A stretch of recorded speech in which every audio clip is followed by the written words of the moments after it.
very good morning to all of you. Welcome once again in Sakshi Gopala chemistry classes. Myself Neeta Jain. This video lesson is for Chhattisgarh Board of Secondary Education, class 10, subject विज्ञान science and हम लोग पढ़ रहे हैं अभी chapter number 2 acid base and salt. हम जिस topic पे पढ़ रहे हैं दैट इज केमिकल प्रॉपर्टीज, रासायनिक गुणधर्म अम्ल एवं क्षार के। ठीक है, तो आज लास्ट की प्रीवियस क्लासेस में हम लोग देखे थे कि एसिड और बेस लिटमस के साथ में कैसे कलर चेंज शो करते हैं। फिर हमने देखा कुछ सूचक देखे, हमने केमिकल इंडिकेटर देखा था, फिनोप्थिलीन, मिथाइल ऑरेंज। उसके बाद की क्लासेस में हमने देखा कि एसिड बेस का मेटल कार्बोनेट के साथ में कैसा रिएक्शन होता है, किसी धातु के साथ में कैसे रिएक्शन होता है, न्यूट्रलाइजेशन उदासीनीकरण अभिक्रिया क्या होती है। आज के वीडियो लेसन में हम लोग पढ़ने वाले हैं सभी लोग टॉपिक का ध्यान देंगे। ये टॉपिक का नाम लिखिए क्षारक और अधातु ऑक्साइड की अभिक्रिया। यहाँ पे दो वर्ड आए, क्षारक यानी आपका बेस, और सबसे प्यारा बेस कौन है? Sodium hydroxide. ओके, और अधातु ऑक्साइड, यहाँ पे ये जो नाम आ रहा है अधातु ऑक्साइड। ठीक है, तो क्षार की अधातु ऑक्साइड के साथ की जो अभिक्रिया होती है उसमें क्या क्या फॉर्म होता है उस केमिकल रिएक्शन से, उस रासायनिक अभिक्रिया से, ये सारे चीज़ें हम टॉपिक्स हम लोग इस वीडियो में पढ़ेंगे। तो यहाँ पे एक टर्म आया अधातु ऑक्साइड, इससे आप क्या समझते हो? देखो, reaction of non metallic oxide, if you want you can write it in English, reaction of non metallic oxide with base. ठीक है, अब यहाँ पे एक नाम आया, एक शब्द आया अधातु ऑक्साइड। तो ये दो शब्दों से मिलके बना है, एक तो अधातु है और दूसरा ऑक्साइड है। तो अधातु का कोई एग्जाम्पल बताइए, किसी एक ऐसे नॉन मेटल का एग्जाम्पल बताइए। अधातु यानी नॉन मेटल, जैसे कि हो गया आपका कार्बन, एक होती है अधातु। दूसरी एक एग्जाम्पल लेते हैं, सल्फर लेते हैं। मैंने ये दो एग्जाम्पल इसलिए दिया क्योंकि इसके एग्जाम्पल्स आपके टेक्स्ट बुक में काफ़ी बार दिए गए हैं, सो आपको इजी होगी समझने में। अब ऑक्साइड कब बनता है? जब कभी भी किसी की रिएक्शन होता है ऑक्सीजन के साथ में, ठीक है, तब वो क्या बनाता है? अपना रिस्पेक्टिव ऑक्साइड बनाता है। जैसे कि अगर कार्बन का रिएक्शन होगा ऑक्सीजन के साथ में, ठीक है, तो ये क्या बनता है? Carbon monoxide, carbon dioxide. तो ये सारे क्या होते हैं बेटा? इसके अधातु के ऑक्साइड होते हैं। ये इसका नाम क्या है? Carbon dioxide. ठीक है, लेकिन चूंकि कार्बन एक नॉन मेटल है, चूंकि कार्बन एक अधातु है, इसीलिए हमने इसको क्या बोल दिया जनरल टर्म में? अधातु का ऑक्साइड।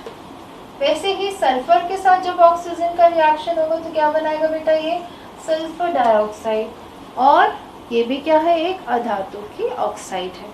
ठीक है, तो ऐसे ही कार्बन डाइऑक्साइड, सल्फर डाइऑक्साइड, इनको क्या बोलते हैं? अधातु का ऑक्साइड। जब इनका रिएक्शन किसके साथ होगा? क्षारक के साथ में, किसी भी बेस के साथ में। NaOH हो सकता है, KOH हो सकता है, कोई भी बेस हो सकता है। ठीक है, तो क्या बनेगा? ओके, अब आप लोग इस रिएक्शन को लिखेंगे यहाँ पे, और इस रिएक्शन को लिखने के बाद उसे एक बॉक्स में आपको बंद करना है। ठीक है, तो अच्छा, ये बॉक्स बनाने का क्या सीन है भाई? ये जो रेड कलर का बॉक्स बनाते हैं हम लोग केमिस्ट्री में, इसका मतलब ये होता है कि इसके अंदर जो कुछ भी लिखा हुआ है ना, वो बहुत इंपॉर्टेंट है और वो आपको याद करना है। ठीक है, एक जनरलाइज्ड रिएक्शन है। लिखिए अधात्विक ऑक्साइड, अधात्विक ऑक्साइड यानी नॉन मेटालिक ऑक्साइड का रिएक्शन किसके साथ हुआ? क्षारक के साथ में, बेस के साथ में। उसके रिजल्ट में, उसके फलस्वरूप में क्या बना? लवण यानी सॉल्ट, जल, वाटर। इतना लिखिए।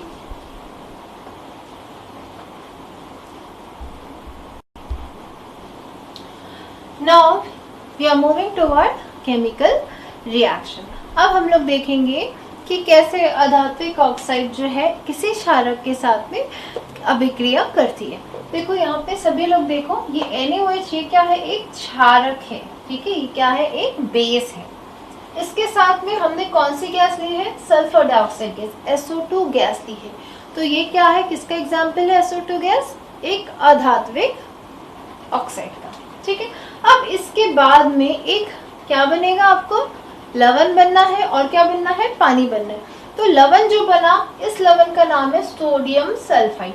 सोडियम क्यों लिखा है यहाँ पे, क्योंकि सोडियम का आपने क्षारक जो लिया था वो सोडियम हाइड्रोक्साइड था, इसीलिए एक सोडियम का लवण बनेगा, ठीक है। और SO2 लिया था, इसीलिए यहाँ पे सल्फाइड आया। अब एक बात याद रखना, क्या नाम है इसका, सोडियम सल्फाइड। आखिरी में क्या आएगा, ITE या फिर E और T, ठीक है, सल्फाइड। सल्फेट ATE अलग होता है, सल्फाइड IDE वो अलग होता है। यहाँ पे क्या है, सल्फाइड, ठीक है, एक्वस और पानी। अब इसको फॉर्मूला को समझे कैसे बना होगा, सोडियम सल्फाइड, ठीक है, सभी लोग यहाँ पे ध्यान दो, सोडियम सल्फाइड, आखिरी में क्या लगा हुआ है, ITE या फिर E और T। ध्यान रखना इसके फॉर्मूले, नहीं तो गड़बड़ हो जाएगी। इसका फॉर्मूला क्या होता है, सल्फाइड का सूत्र क्या होता है, SO3 2-, ठीक है, 2 नेगेटिव इसकी क्या होती है, वैलेंसी हो गई, या उसका चार्ज बोल दो। सोडियम पे क्या होता है, Na+। तो अगर मुझे इसकी वैलेंसी लिखनी है, Na+ होता है, तो यानी कि कितना हो जाएगा इसका वैलेंसी, 1। इस पे कितना होगा, 2। अच्छा, प्लस माइनस हम नहीं लिखते, ठीक है। अब क्या करना है, इसकी जो वैलेंसी है इसको आपस में बदल कर देना, इंटरचेंज करना है। तो यहाँ पे 2 और यहाँ पे क्या आ जाएगा, 1। अब इसका फॉर्मूला लिखो, Na के नीचे पे क्या लिखा हुआ है, 2, Na2। SO3 के नीचे पे क्या है, 1 है, तो 1 लिखने की जरूरत नहीं। तो ये इसका क्या हो गया बेटा, फॉर्मूला हो गया, सोडियम सल्फाइड, ठीक है। याद रखना, अगर सल्फेट होता, अगर मुझे सोडियम सल्फेट बोलना है, तो सल्फेट का फॉर्मूला क्या होता है, SO4 2-, ठीक है। तो उसका नाम कैसे लिखते हैं हम, SULPHATE, ये सल्फेट हो जाता है। तो कभी भी अगर ये रिएक्शन आपसे कंप्लीट द रिएक्शन के लिए पूछा जाता है, कभी कभार पूछ लेता है 1 नंबर के क्वेश्चन में, ठीक है। अब आ जाएंगे आप लोग, आपका पेज नंबर 19 में कुछ क्वेश्चंस दिए हुए हैं, ठीक है। मैं इन क्वेश्चंस को पढ़ रही हूँ, पहले आप अपना होमवर्क लिखिए, आज की क्लास का होमवर्क लिख लीजिए सभी लोग, राइट डाउन होमवर्क। आज की क्लास का होमवर्क लिखिए, क्रियाकलाप नंबर 6, ठीक है। इसको आप अपने घर पे पढ़ेंगे, क्रियाकलाप एक्टिविटी 6, इसको घर पे रीड करिए। और अगर इनकेस आपको कोई डाउट आता है, then you can ask me, आप मुझसे पूछ सकते हैं, ठीक है। उसके बाद अभी हम लोग कुछ क्वेश्चन सॉल्व कर रहे हैं। पेज नंबर 19 में कुछ प्रश्न दिए हुए हैं, जैसे कि फर्स्ट क्वेश्चन है, मैं पढ़ रही हूँ, आप लोग अपनी बुक्स में देखेंगे। धातु की फर्स्ट क्वेश्चन, धातु की तनु हाइड्रोक्लोरिक अम्ल से होने वाली अभिक्रिया को एक उदाहरण द्वारा समझाइए। ये आपको पता है, कोई भी धातु, जैसे कि कोई भी मेटल है, जिंक है ना, उसका किसके साथ में रिएक्शन करना है, एसिड के साथ में, HCl के साथ में।